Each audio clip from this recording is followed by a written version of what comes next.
The Cannes Film Festival takes place every May in the south of France, and it is widely considered to be the most prestigious film festival in the world. It is also thought to be the true soft launch for award season every year, because you get sneak peeks of so many films that are inevitably going to be players as we get closer and closer to the Oscars. But that festival is wrapping up in a couple days as I'm recording.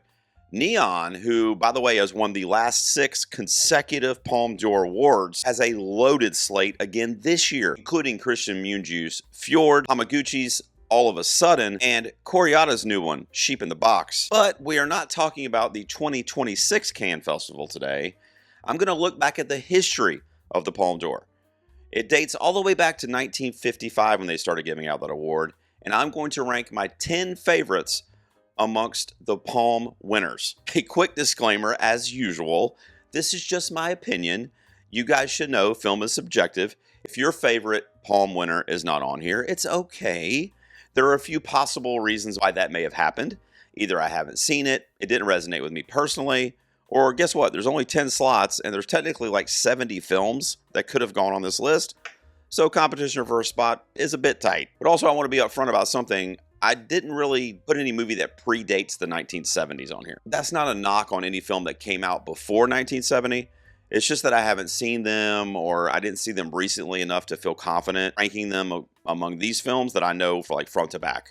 I just want to be honest about that. I don't want to like pretend to have a hot take on something I watched 30 years ago and barely remember. Hell, I can hardly remember what I watched last week. Sex, Lies, and Videotape at my number 10. I had a really tough time trying to figure out what to slide into the number 10 here. There were a few titles vying for it, but man, what a debut. Steven Soderbergh. I mean, he would go on to be one of the most important, I would say, American filmmakers of his generation. He announces himself here in a big way. The way he uses the camera in this film is genuinely experimental. You know, he's got these long, slow tracking shots, close framing that feel like it's too intimate. Like the camera is somewhere that it's not really supposed to be. He gives the whole thing this unsettling, voyeuristic energy, which of course fits with the subject matter perfectly, right? The film itself, I would say, is like a psychosexual study of compulsion and weakness. It's wrapped up in that very like late 80s aesthetic. And James Spader, by the way, delivers what I would call really a career highlight for him. I mean, the dude's got a habit of playing like these soft-spoken, misunderstood perverts. Secretary, White Palace, this one. But he does it a little too well, right? I don't know. It hooks me every time, though. Also, this might be the horniest movie to ever win the Palme. Well, maybe not. There's a couple of other ones coming up that could take that title. Maybe that's the next top 10. At number 9, we mentioned Koreeda already on this video, but Shoplifters. Can't wait to see what Hirokazu does with his new film, which I mentioned, Sheep in the Box. But I come back to this one whenever I think about that, because this is the standard that he set, right? It is a very high one. Koreeda has this gift for capturing human emotion on film in a way that sneaks up on you, I think. You know, Shoplifters is really a found family story. It's about choices that become mistakes, right? But then those mistakes become lessons, and the beauty and the pain of living long enough to watch all of that whole cycle kind of complete itself. The kids in this film are holding their own, by the way, right up there with the adult actors. It's not easy to pull off, but Koreeda, along with these wonderful young actors, do it naturally, I think. We will see a film later on this list that shares some of these themes that we got in Shoplifters, and I would say in a lot of ways, this film walked so Parasite could run. Koreeda is a master, and I cannot wait to see his new one. All right, Titan at number 8. It was like a whole year, maybe even more, of COVID really shutting the world down, but the Cannes Festival was not immune to that. And after that shutdown, apparently, we needed to see a woman get impregnated by a car. Yeah, you know what? We did kind of need that. You know, critics, a lot of that I follow actually, will throw around the phrase fever dream, and I've even said it myself a few times, kind of casually. You know, I feel like it's lost its meaning, really. But this movie is kind of what that phrase was invented for, I think. You know, Julia Ducournau, who also made a film called Raw that I absolutely love, she takes equal parts body horror, sci-fi themes, dark comedy, dread, and she creates something that I can't really compare to anything else. I mean, truly original. The colors in this movie are so vibrant. The sound design is just compelling. The whole thing pulses with this frenetic energy. You know, one of the marketing posters I saw for this thing when it came out, it had the tagline on it, and it was like grayed out, but it said, "The most fucked up movie ever made." And I gotta be honest with you, I think that's true. All right, at number 7, our most recent winner from last year, 2025, depending on when you're watching this video, and that's It Was Just an Accident. It earned the spot, though. It really did. The film is built around one central question.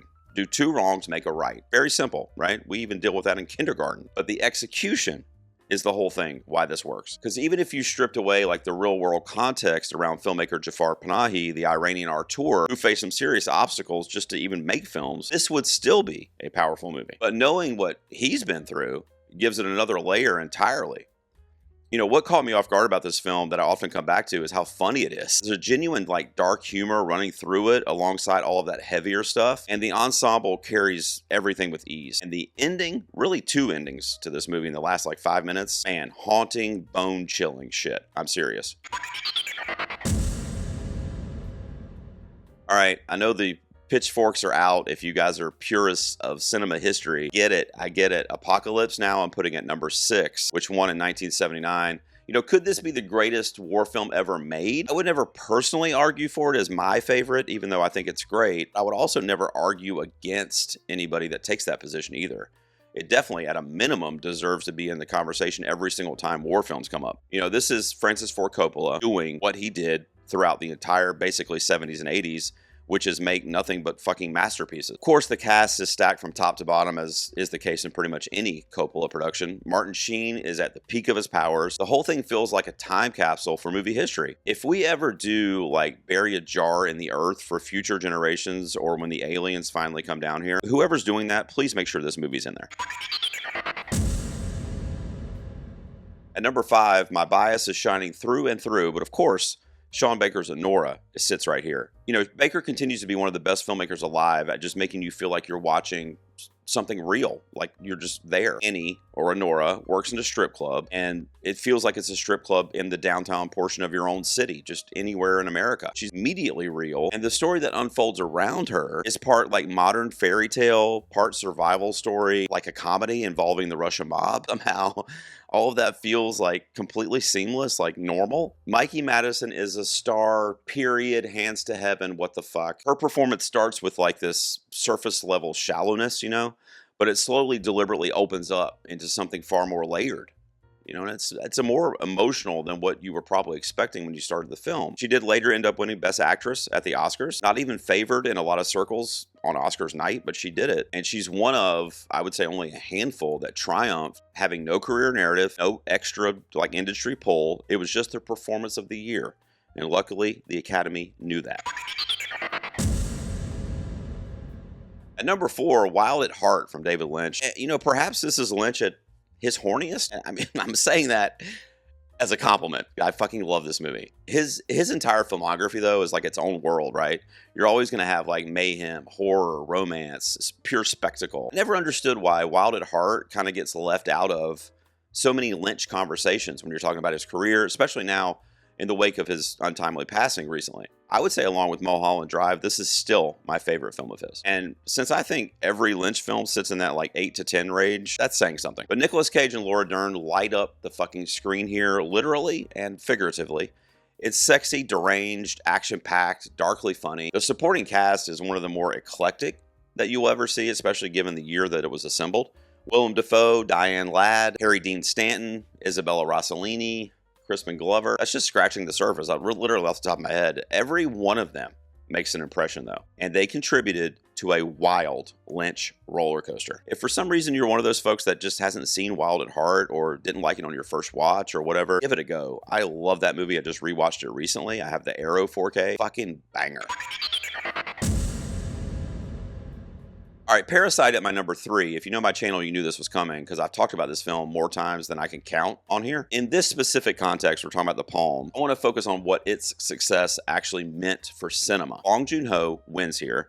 Then he goes on to win Best Picture, Best Director, and as expected, Best International Feature at the Oscars. That's the first South Korean film to do any of that stuff I just said. That alone would really be historic enough. But look at what happened in the years that followed, right? The films getting nominated and winning at major award shows started to shift, in my opinion. Here's some titles. The Joker, Promising Young Woman, Everything Everywhere All at Once, a big one.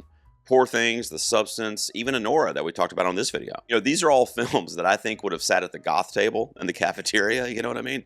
Which, by the way, I love sitting at that fucking table. Man, the talks we had about The Cure, Robert Smith at those, some good memories. But, you know, these movies are either like, you know, sci-fi or horror adjacent. They're gothic, they're weird, they're bold. They started showing up in the conversation year after year. I don't think that's a coincidence. International cinema has also really benefited. It's had at least one Best Picture nominee in the Best Picture category every year since Parasite won. And I think that Parasite wave, if you will, really started at the Cannes Film Festival. My number 2, my runner-up is Paris, Texas from 1984's Cannes. This is one of the ones I rewatched in the last couple weeks, and having seen it about 10 times over the span of probably like 30 years, I keep coming back to a little bit more each time I watch it that, you know, Wim Wenders, the filmmaker, has this quality where he just watches, right? He just observes. I would say he's cinema's most like artistic, casual observer, if that makes sense. But then he makes the audience like feel the weight of all of those observations. Paris, Texas is like a neo-Western. It's dressed up with some of the most beautiful cinematography, costumes, and the use of film music, by the way, that I've ever seen on film. There's this sense of dread underneath all of it. And the way the film handles parenthood with the honesty and the pain within is really courageous, honestly, especially at the time. We already kind of talked about Harry Dean Stanton, but he gives the best performance he's ever given in this movie. I will die on that hill. The film is incredibly sad. I mean, really, but it earns every moment of the sadness because it feels real. And looking back from where we are now, it reads kind of as this cautionary tale about the disillusionment of the American dream, right? It wasn't real then. It's not real now. But as usual, Wenders just sits back, watches the whole thing crumble, and then finds both the tragedy and the beauty in that demise. Pulp Fiction at number 1. I'm sorry, I mean, how can I not? I'll explain if you need me to, but this is the film that turned me into a movie lover, straight up. I mean, I was watching movies and enjoying them prior to 94, but this is what turned me into like a cinephile, if you will. Do people still say that? They do, right? Let's see, 94, I just graduated high school. I was a college freshman. I was out on my own in the real world for the first time, living fast and free. I may have even did something with drugs. I'm not going to talk about it. No comment. But, you know, this came around and I saw it in my local theater. And my immediate reaction when the credits rolled is like, I don't know shit about anything in this world. I went back with my roommate and I probably saw it like 7 or 8 more times before it left theaters.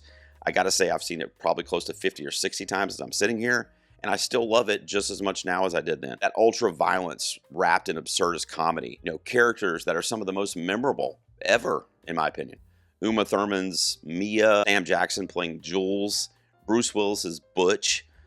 They're all iconic. They really are. It had everything I loved about movies like Goodfellas or Heat, but with this like skit-like energy. Like the film is winking at you the entire time.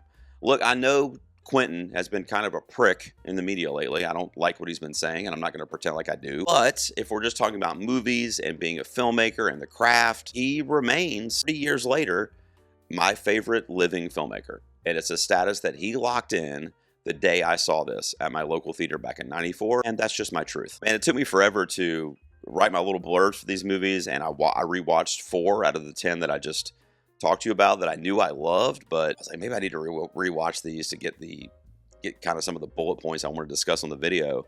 And because of that, this was such a fulfilling project and video to do. I hope people watch it. Sometimes I spend a lot of time on these videos and it'll only get like 300 views. So I don't know. We'll see. Let me know down below. What is your favorite all-time Palme d'Or win from the Cannes Film Festival? Did I mention it on this video? Which one should I include in my top 10? Rate me down below in the comments, guys. And as always, thank you so much for tuning into this video. Don't forget to subscribe. And if you're into it and you want to help your boy out, because it's not easy to do all this shit in between being a dad and a Little League coach and husband and I don't know, all the other things I am. You can join the channel and become a channel member, get all kinds of perks too, just for like a couple bucks a month. Just click join down below here on YouTube and you can read all about that. I will see you guys out here next time very soon in the garage.